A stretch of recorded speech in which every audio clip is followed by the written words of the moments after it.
Alright guys, let's be real. We're not living in the golden age of gaming anymore. Prices have skyrocketed, and even when we buy new games, most of them barely last before we take a sip of coffee. After that, you're basically forced into multiplayer, and then boom, you hit the paywalls. So that's why people are desperately looking for cheaper alternatives, because at this point, we've kind of lost hope of getting our money's worth with newer games. Even game companies are struggling to port games properly to PC. Just look at what happened with The Last of Us Part 2 on PC, when all they had to do was just port an existing game properly. But since 2020, I've noticed something weird. There's a specific console that's been getting a crazy amount of hate, the Xbox Series S. Honestly, I had no idea why people hated it so much either.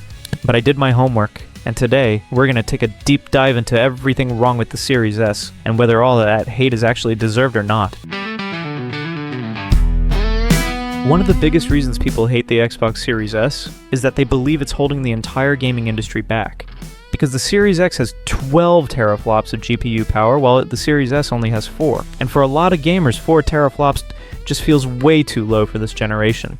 They see it as underpowered, outdated, and more of a bottleneck than a budget option, especially when modern games are demanding more and more hardware power. But this isn't just from fans. Developers are especially mad about it. Why? Because Xbox requires games to run on both the Series X and the Series S. If a developer can't get their game to run on the Series S, they're not allowed to release it on the Series X either. That means extra optimization work, lower textures, more compression, and sometimes even cutting features just to meet Series S requirements. So they are not a big fan of this console, but even players on other platforms are annoyed. They say that having a weaker console like the Series S is dragging the entire industry down, because devs have to go through its limitations. A lot of them bring up Black Myth, Wukong as an example, a high-end game that skipped Xbox entirely, reportedly because the Series S only has 10 gigabytes of usable RAM, which wasn't enough for the game's technical stuffs.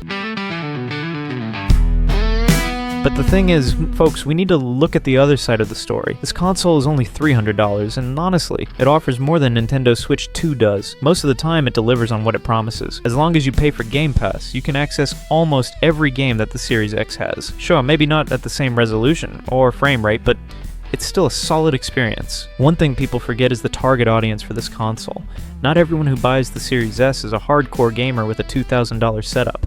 So basically here in the US, it's pretty accessible at $300. But in many other countries, consoles are way more expensive.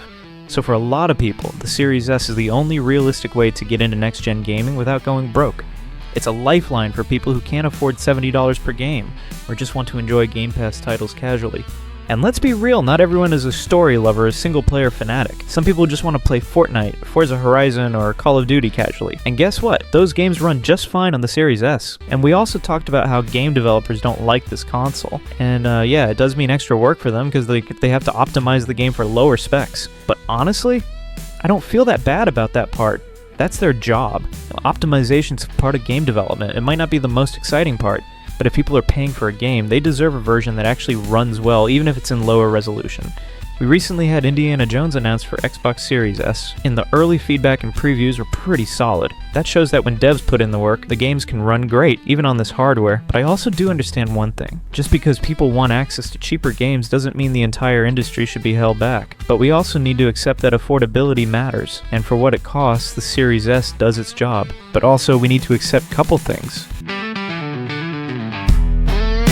Since its launch in 2020, a lot has changed, and honestly, it's not even Xbox's fault. GPU technology has evolved fast. We've seen massive things happen in PC hardware, and even GPUs from just 2 years ago are getting crushed by what's coming out now. So expecting a $300 console from 2020 to keep up with 2025 level graphics is asking a lot. And another problem is the Series S still has about 2.5 years left in its life cycle. That means, whether we like it or not, it's aging more and more every day. Even with the best possible optimization, some newer games are starting to show cracks, frame drops, and some other not cool stuff's happening more often, so harder days waiting the developers. But also, it's not going to be good for the gamers. And I'm not even going to go talk about the storage problem, because if you have this console, you already know 512 gigabytes just doesn't help you in 2025. You install Call of Duty and maybe 1 or 2 other games, and you're full. But here's the thing, because the Series is so much weaker than the Series X, you're going to feel it more if you're a Series S owner. You'll notice the drops, you'll notice the sacrifices. So before I make you mad, let me tell you this, it's not your fault that you bought the console and it's now doing this. We live in a time where even 3 months of hardware evolution makes a difference, and that's just how tech moves now. So yeah, this machine is starting to show its age. But to be fair, for $300, it's still giving you a lot of value, right?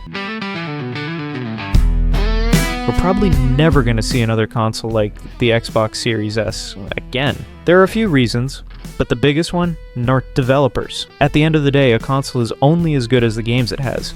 And that's exactly why Xbox, even with its better services, live support, and Game Pass, still can't compete with PlayStation's sales, because PlayStation delivers exclusives people want to play. Games matter more than anything, and developers, they've made it pretty clear, they don't like optimizing for the Series S. They see it as the annoying part of the job, the part they have to do, not the part they enjoy. Even if we, as consumers, are still paying full price, they're not excited to water down their game just to make it run on a weaker hardware. And here's the real consequence of that. If developers don't want to support a console, then that console won't get games. And if it doesn't get games, no one buys it. Simple as that. That's why, even though it's not officially confirmed, it's very, very unlikely we'll ever see another budget console like this again, because Xbox doesn't want to risk losing dev support. But developer pressure isn't the only reason. There's also the business side. The Series S isn't actually profitable on its own. Microsoft's entire motivation with this console was to hook people into their ecosystem, to make money off Game Pass, game purchases, and microtransactions.